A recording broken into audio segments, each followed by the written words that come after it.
আগামী পরশুদিন রয়েছে পুনর্নির্বাচন আর তার আগে ফলতায় আজকে পৌঁছে গিয়েছেন মুখ্যমন্ত্রী শুভেন্দু অধিকারী। দেখতে পাচ্ছেন ইতিমধ্যেই শুভেন্দু অধিকারী তার রোড শো তিনি শুরু করেছেন।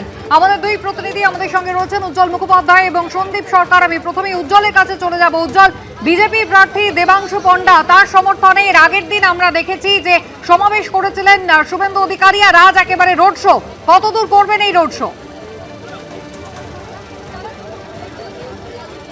দেখো, এখনো পর্যন্ত শুভেন্দু অধিকারীর যে প্রোগ্রাম আমাদেরকে দেওয়া হয়েছে তাতে প্রায় ফলতার গোটা অঞ্চলটা খাতা কলমে প্রায় 25 কিলোমিটার রাস্তা তিনি রোড শো করবেন।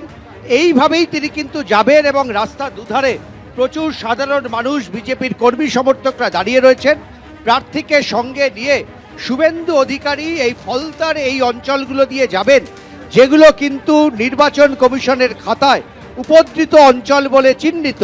অর্থাৎ এবারে 2026 সালের যে নির্বাচন হয়েছে সেই নির্বাচনেও এই অঞ্চলগুলোকে উপদ্রুত অঞ্চল বলে চিহ্নিত রয়েছে প্রশাসনের খাতায়।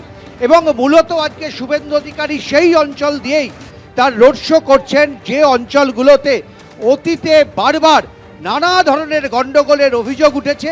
এখানকার বহু মানুষ দিনের পর দিন অভিযোগ করেছেন যে তারা ভোট দিতে পারতেন না, তাদের ভোট কেউ বা কারা দিয়ে দিতেন। বহু মানুষ এখানে দাঁড়িয়ে তারা অভিযোগ করেছেন যে তারা ভোট দিতে গেলেও শেষ পর্যন্ত তারা কাকে ভোট দিচ্ছেন সেটা তৃণমূল কংগ্রেসের যারা নেতৃত্ব তাদের চোখের সামনে দিতে হতো।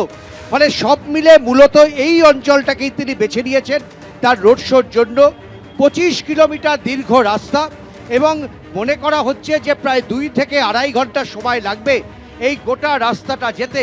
কারণ বিভিন্ন জায়গায় তিনি দাঁড়াবেন, কর্মীদের সঙ্গে কথা বলবেন, হাত নাড়বেন এবং তারপর আবার তার এই যে রোড শো এর কনভয়, সে কনভয় এগিয়ে যাবে।